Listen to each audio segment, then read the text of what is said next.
ओम नमः शिवाय फ्रेंड्स। कंचन का कानपुर में आपका स्वागत है। और लास्ट व्लॉग मैंने डाला था रूमा का, महाराजपुर का। रूमा महाराजपुर से लगभग 6 किलोमीटर पहले देहरी घाट, ढोड़ी घाट पड़ता है, जिसका एक्चुअल नाम देहरी घाट है, लेकिन कहने की भाषा में और लोकल लोगों में ढोड़ी घाट, ढोढ़ी घाट, इस टाइप के नाम उसमें चलन में है।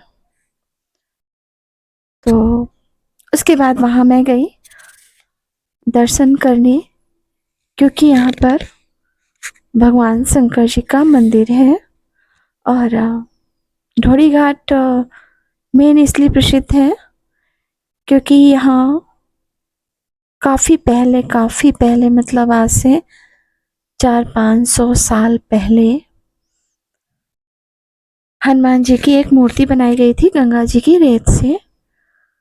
फिर ये हुआ कि रेत इतनी अच्छी मूर्ति बन गई है और गंगा जी आएंगी और ये रेत की है, धुल जाएगी, तो उस मूर्ति को बहे ना, इसके लिए एक देहरी बनाई गई थी। वो देहरी से आज भी वो हनुमान जी की मूर्ति है और वो देहरी से उस घाट पे बनाई गई थी, इसलिए उसका नाम देहरी घाट हो गया। लेकिन चलन में नाम बदलते गए उसके। तो यहाँ पर सावन में बहुत बड़ा मेला लगता है। जी हाँ फ्रेंड्स, गांव का मेला है। तो हम ये तो नहीं कहेंगे बाहर मार्केट लगी है या कुछ दुकान, इसको मेला ही बोलते हैं। बस झूले वगैरह नहीं है यहाँ पर, क्योंकि भीड़ ज़्यादा हो जाती है तो कंट्रोल करना मुश्किल होता है। तो जितना संभल पाता है प्रशासन उतना ही करता है।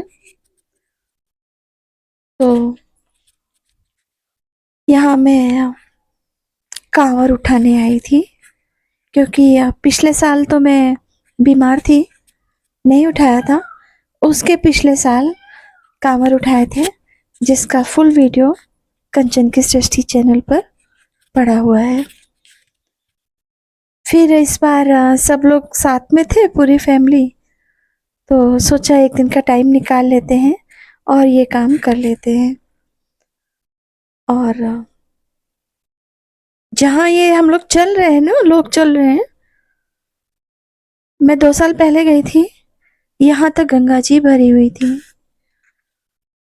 अभी भी बताते हैं 1 हफ्ते पहले तक यहाँ आई थी, अभी इधर कुछ कम हो गई है, तो आगे फर्स्ट सीढ़ी पर पहुंच गई हैं। हम कानपुर से इतनी दूर यहाँ इसलिए गए थे क्योंकि बिठूर में इतना बड़ा घाट नहीं है और कुछ ज़्यादा ही भरा हुआ है बिठूर में, तो इसलिए यहाँ जाते हैं। यहाँ कन्फर्म है इतनी सीढ़ियाँ हैं, 10-12 सीढ़ियाँ हैं, और हमको ऊपर ही मिल जाता, तो ये पता रहता है, थोड़ा लोकेशन पता है और मैं मोस्टली जाती रहती हूँ, तो इसलिए हम लोग सीधे यहीं आते हैं। चाहे मैं अपने घर से बिठूर निकलूँ तो भी उतना ही दूर है, रूमा निकलूँ तो भी उतना ही दूर है, तो मैं रूमा निकल जाती हूँ। तो ऊपर हम लोगों ने सामान रख दिया और नीचे सबसे पहले मम्मी को और दीदी को भेज दिया, क्योंकि मम्मी को ज़्यादा टाइम नहीं लगेगा और मम्मी के सपोर्ट के लिए दीदी। फिर मम्मी ने नहा लिया और उसके बाद में मम्मी चली गई हम लोगों का सामान देखने, और फिर हम लोगों ने मस्ती की और कहिए तो एक साजिश भी की हम लोगों ने, एक छोटी बच्ची को डुबोने की। लेकिन हम 3 लोग मिल के उसको 3 डुबकी नहीं लगवा पाए, वो नहीं लगाई। फिर कोशिश की गई कि चलो अच्छा जबरदस्ती डुबोते हैं, लेकिन नहीं हो पाया, तो नहीं हो पाया। फिर उस काफ़ी देर तक वो कंफर्टेबल होती रही। उसके बाद में क्या कहते हैं, क्योंकि उसके पेरेंट्स बोल रहे थे नहीं लगा लो लगा लो 3 डुबकी, लेकिन हाँ नहीं हो पाया। फिर हम लोग भी अपना कोशिश करने लगे डुबकी लगाने की, और 3 डुबकी इसलिए बोली जाती है फ्रेंड्स देख रहे हैं कि कहते हैं कि अपना प्रेजेंट, पास्ट और फ्यूचर, कुछ गलतियां होती हैं तो उनको धुल जाता है, या यूं कहिए कि हाँ, मन को पता रहता है कि हाँ हमसे गलतियां हुई हैं और उन गलतियों का प्रायश्चित करना है हमको। और यहाँ ये भीड़ मुझे लगता है इसीलिए है, जाने अनजाने में किए गए कर्मों को धुलने के लिए माँ गंगा का सहारा लेना पड़ता है। तो बस वही करने हम लोग भी आए थे। लेकिन हाँ, मुझे मालूम है मैंने बहुत सारी गलतियाँ की हैं, तो जानबूझ करके लगाए तो ज़्यादा बेटर है। और ऐसे वुमेन्स के लिए कहते हैं कि वुमेन्स के क्या मतलब जेंट्स के लिए भी बोला जाता है कि मातृ ऋण, पितृ ऋण और गुरु ऋण, 3 डुबकी में, हर एक डुबकी में एक एक ऋण उतर जाता है, इसलिए 3 डुबकी लगानी चाहिए। और वुमेन्स के लिए स्पेशली बोला जाता है मायके का, ससुराल का, और खुद का अगर किसी का लिया दिया ऋण रहता है तो वो उतर जाता है। और अगर माता के पक्ष में कोई किसी के कुछ पाप रह गए हैं तो वो हमारे डुबकी लगाने से सुधर जाते हैं, या उनका प्रभाव नहीं पड़ता है।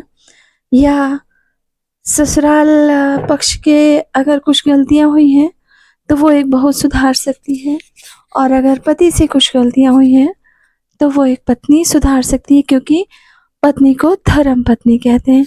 धर्म की अगर कोई चीज़ है, क्योंकि पति का काम होता है उसका जीवन यापन करना, कैसे चलेगा वो देखना, और पत्नी का धर्म होता है कि पति अपने धर्म से भटक ना जाए, या उसको टाइम नहीं मिल रहा है तो अगर पत्नी पुण्य करती है तो आधा पुण्य पति को जाता है। तो इसलिए फ्रेंड, हम लोग डुबकी लगाए थे। एक चीज़ और बोलना चाहूँगी, ऐसा कहा जाता है कि अगर बहू बेटी मंदिर जाते हैं तो अपने दोनों कुल के 72 पीढ़ी को तार देते हैं। तो ऐसा नहीं होता है कि हमने जन्म लिया, जो भी कर्म हुए किए और फिर वापस आ गए। तो बस उन्हीं चीज़ों को कुछ सही करने के लिए हम गए थे, और भगवान भोलेनाथ को कांवड़ चढ़ाने, एक लाइफ को बैलेंस करने कह लीजिए। तो उसके बाद यहाँ पर बहुत मस्ती की थी हम लोगों ने। गंगा जी में लगभग 1-1.5 घंटे रहे थे, लेकिन वीडियो नहीं बनाया था, नहीं तो कहीं गंगा जी अगर हमारे फ़ोन को भी शुद्ध करने लगती तो मेरा फ़ोन ने तो बहुत सारे पाप के, बहुत सारी ऐसी चीज़ें हैं जो उसमें रिकॉर्ड है तो सारी धुल जाती, इसलिए फ़ोन नहीं ले गए थे तो पूरा रिकॉर्ड नहीं किया। और बाद में बहुत सारे वीडियो बनाए, जाते टाइम भी बना रहे थे। मंदिर का नहीं बनाया क्योंकि बहुत भीड़ थी, और हाथ में कांवड़ लिए थे तो हाथ भी खाली नहीं थे, तो इसलिए बाद के वीडियो बनाए। और फिर खाने पर टूट पड़े क्योंकि लगभग 11-12 बज गए थे हम लोगों को सुबह से। तो बस कुछ ये व्लॉग था हमारा।